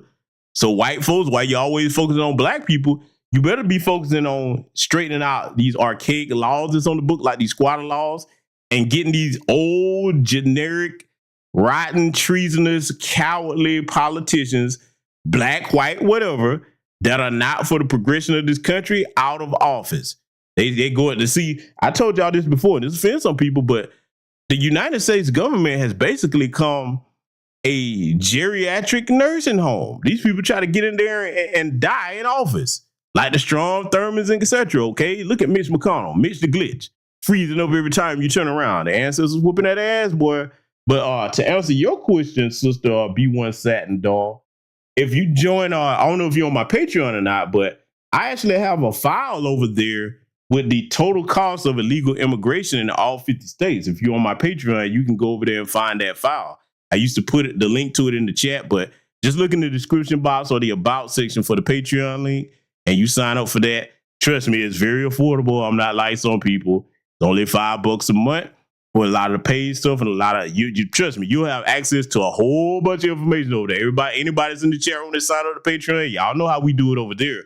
Y'all learn a lot by just scrolling down my archives than most of these platforms talk about in a year. Okay. So yeah, so if you want to see what those numbers are, I have a very detailed file on that over on my Patreon.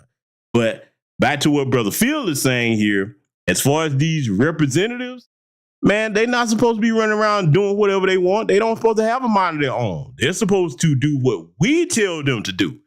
That's right. That we supposed to say, hey, look, go here, do this. And it's supposed to be no argument about it. And if they go to enforce our will in Washington, D.C., and they hit a roadblock, they're supposed to come back and tell us what the roadblock was so that we can make up our minds about what to do to handle that situation. Okay? That's how it's supposed to work. But as we can see today, that's not how it is. Let it continue. I'm just a representative because all of them can't be here. Right? But the way it works now is they don't even listen to the people. They just do whatever they want to do because they bought and paid for. And we know that they are bought and paid for by special interest groups, different political action committees. It's very easy to find out which ones own them. Corporations, they don't even listen to the people. So good luck even getting these squatter laws changed. Maybe you'll get it changed in the South, but good luck everywhere else. These people are going to be taking y'all homes. Something that black people never done. Let me tell you something. See, some of you in this country, you always say black people steal. Black people this. Black people ain't never took y'all homes en masse. We never done that. No. But oh boy, y'all got something with these migrants. Oh, y'all got something on y'all hands. And I'm here for it. I'm here for it. I'm here to report on it. I'm here to point out. Listen, I'm not mad at him because he's only exploiting a law that y'all created. When I say y'all, I'm talking about the folks because we didn't create them laws. We didn't create squatter laws. So you can't put it on us. Y'all really thought the black man and woman of America was your problem. but you really about to deal with a problem on your hands. And then you're going to be looking at us like you're already looking at us now. We need to do something about this, black people. You know, hey, we get what you was talking about. Oh, now you get it? Now it's starting to touch you? When we've been telling you about what's going on in this country like forever. We've been telling you this country is not like taking money from the people. We telling you they bringing people over here to this country and we're losing our jobs. We being replaced with different people. Like we can't get construction jobs. We can't get the roofing jobs we used to get. We're not getting jobs doing the highways and all that stuff. We've been told y'all that. Y'all only called us lazy as black Americans. Now they're taking your jobs. See if you'd have done right by your fellow American, instead of using the color for everything, if you'd done right for your fellow American, we wouldn't be dealing with this problem. But see, this is what y'all gonna get right now. In black America, we here for it. This is what you're going to get. See, it was cool when we were losing our jobs or people were taking our homes or calling us lazy or calling us on welfare. Now you about to see. You about to see. So maybe because your politicians may listen to you way more than they listen to us, maybe you should be getting on them right now to erase every squatter law off the books and put it as criminal trespassing, and that they will be arrested when the police get there for criminal trespassing. That's what it should be. No more, no less. It's not a civil matter. It's a criminal matter. You broke in, you go to jail.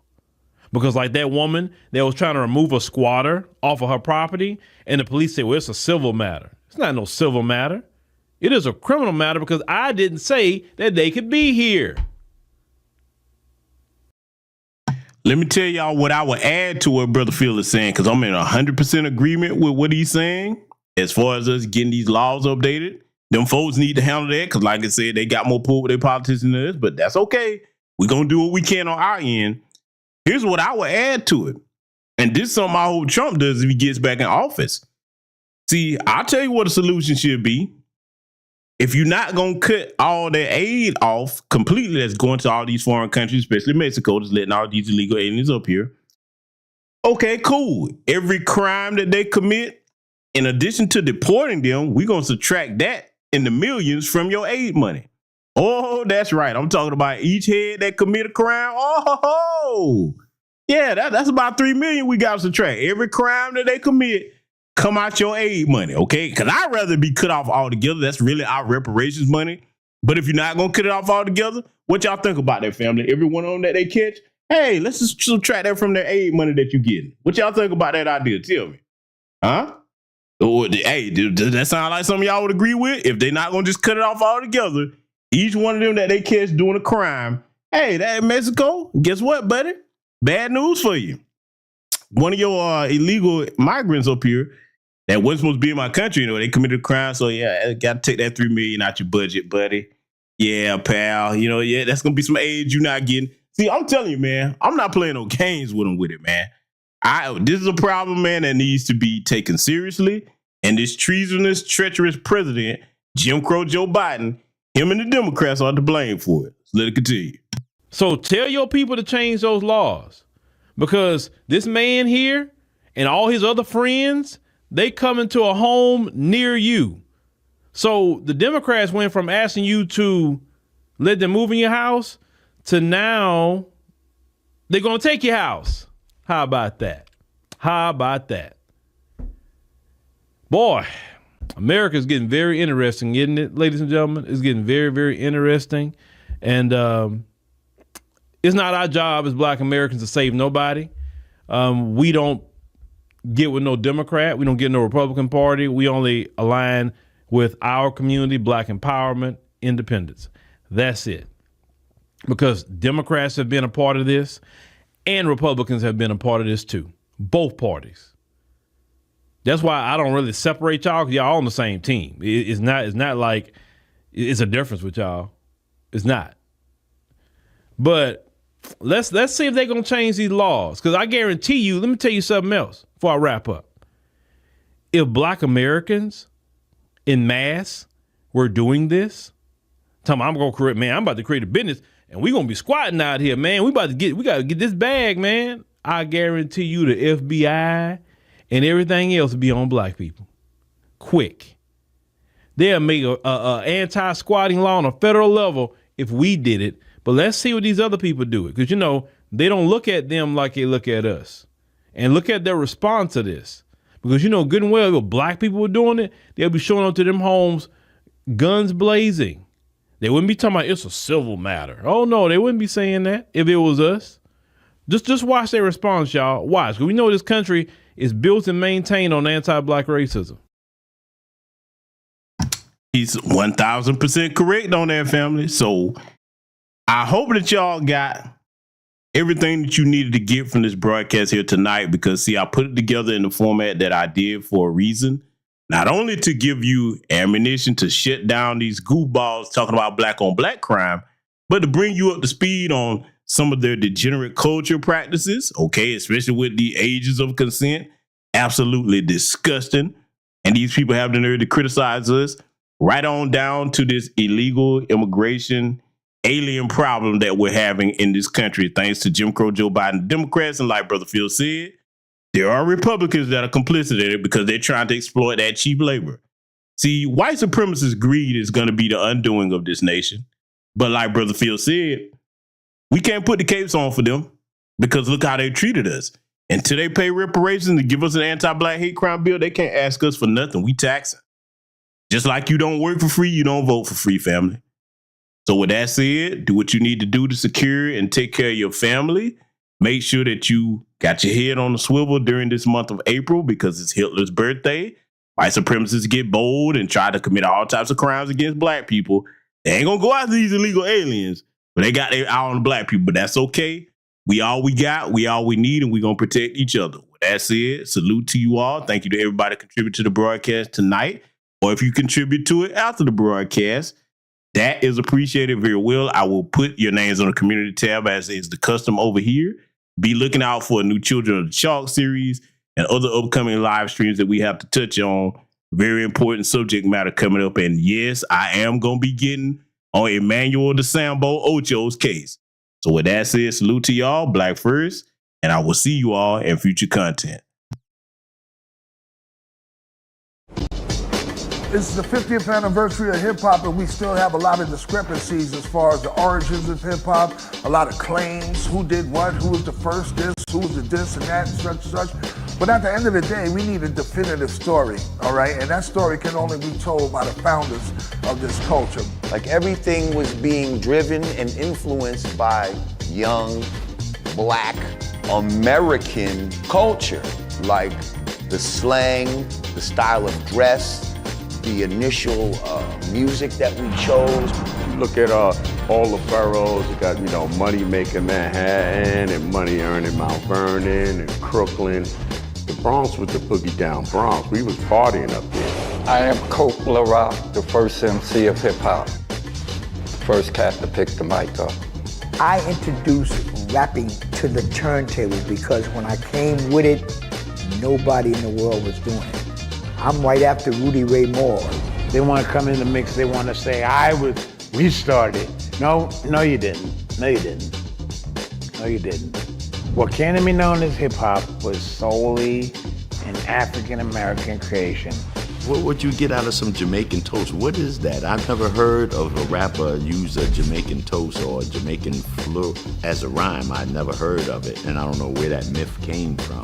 My name is legendary King Trixie from the Bronx, BX from the West Side. I am the first breakdancer.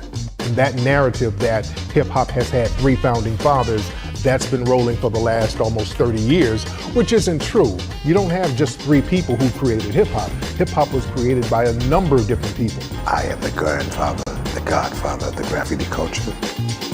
I am the first element of hip-hop. The roots of hip-hop being Jamaican, absolutely false. My name is MC Sha-Rock. I am a founding member of the MC/rap culture. Cassette tapes was the internet of our time. It just traveled around by hand. I know for a fact that the B-boy stand started from the gods, the 5 percenters that would be at the jams back in the days who were acting as security. If they get the real truth of how it all was created, then so many lies would not be able to be in existence.